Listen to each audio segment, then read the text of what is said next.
Hello! Hello everyone!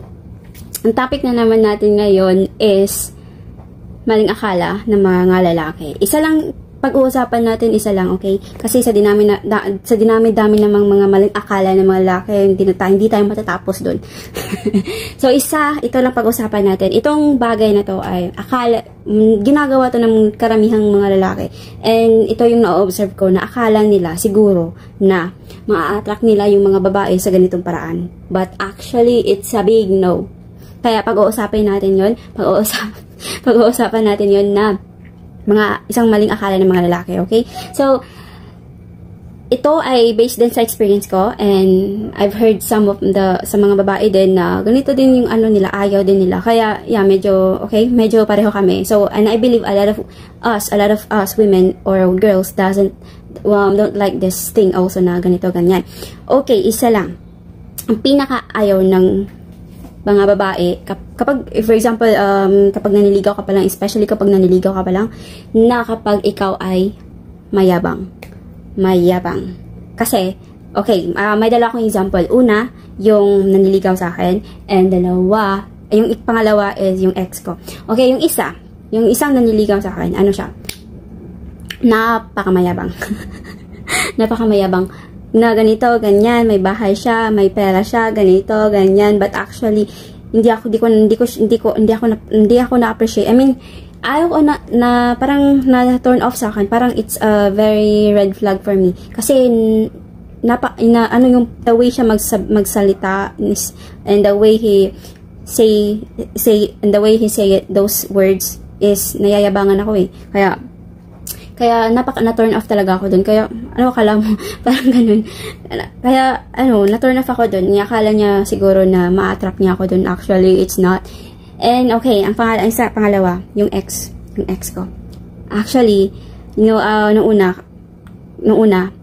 siya, pumunta kami sa mall, pinapunta niya ako sa mall, nagpunta kami, nag-shopping kami, and lahat ng binili namin doon is para lang sa akin. Like, for example, mga bag, damit, sapato, sandal, relo. pero mga branded yun, ha? Mga branded yun. Pero kapag, di ba, kapag sa mall ka, kapag bumili ka ng mga, mga products nila, ganito, ganyan, di ba? Paper bags naman talaga yan. Okay, so, may mga dala akong paper bags. Okay, konti lang naman yung dinala ko. May dala ko, pero konti lang. Pero sabi niya, akin na yan lahat. Akin na yan lahat. Ako na magdadala niyan dahil ako ay bodyguard mo. Natawa ako.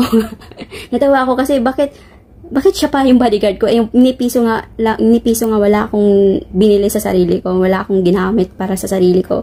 Kaya medyo ako dun. Pero at the same time, after that, nag-flashback sa akin yung niya. Yung siya ka-humble. Okay, ayaw ng mga babae na mayabang ka, pero mas gusto ng mga babae na napaka-humble mo.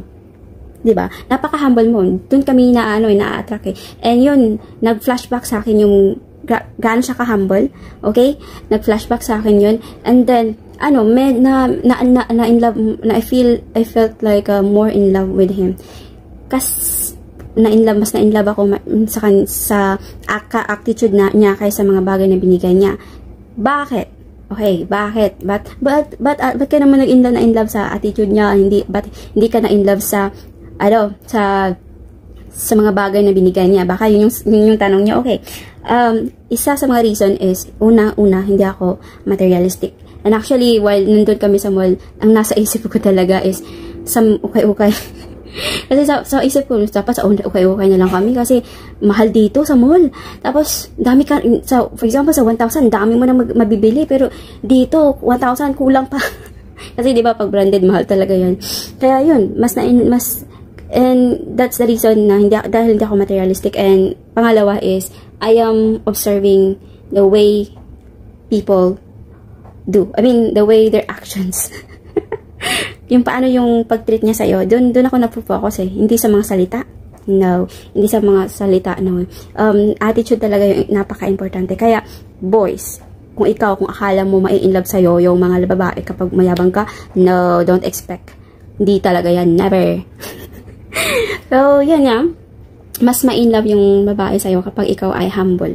Diba? Nakakainis naman kasi kapag, for example, yung maniligaw mo, nakakainis naman talaga kapag napakamayabang niya na mayroon siyang ganito, ganyan. Pero in the end, the truth pala is wala pa lang siyang ganon, di ba?